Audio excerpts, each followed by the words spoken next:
So we're having a house full of friends this weekend. My favorite part of preparing for that is getting the flowers ready. Today we have to do, we've got 10 bedrooms that we're using, I think. It's a very big house. It takes a lot of flowers. This is Queen Mary.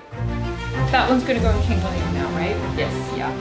So good. We also have all the dining rooms, flowers for the library and flowers for the south drawing rooms. When we're doing a big weekend, I probably do 80 arrangements.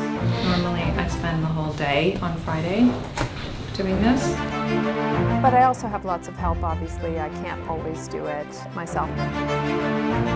It feels so different when you have flowers in this house. It does bring the rooms to life. Because it can feel a tiny bit museum-y. It can feel a little dead, and then when you get the flowers in there, it does bring it to life in a different way. Very carefully and gingerly bring it out. And it's been so much fun, really, to bring all of the vases back. Aren't they gorgeous? I'd love to understand a little bit better history of the tulipiaires.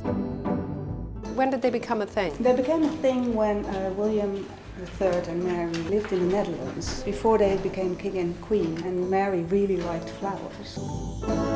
And then she wanted a special way of displaying them, like each flower separately. And she asked the potters to make her a vase that could do that. They look like those, Yes. but they're much larger.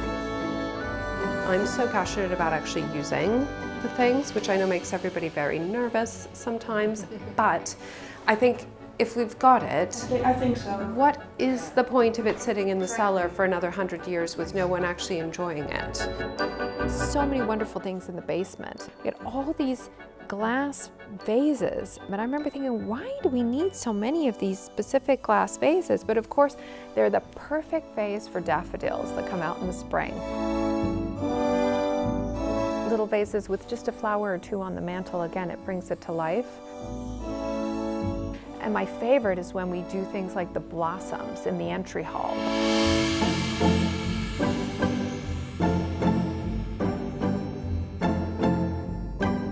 It's so creative arranging flowers, and really the restoration of the walled garden ultimately comes for this, so I can actually have what I want for the vases, for the rooms. In the British Library, we've got every variety of flower and vegetable and fruit that was grown there, because all of the original receipts for the seeds are in the most beautiful calligraphy of the gardener of that time, handwritten notes about what he was planting where.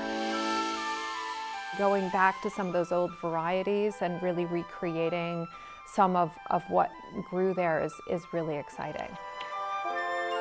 The walled garden is at the center of what brings the house alive. So part of the design of what we're working on is to make sure that 365 days of the year to be completely self-sufficient with the flowers. There really is nothing like homegrown flowers. Again, vase sitting by itself, museum. Vase full of flowers, home. That's the difference. Get all the latest news from Althorp delivered to your inbox for free. Sign up at spencer1508.com.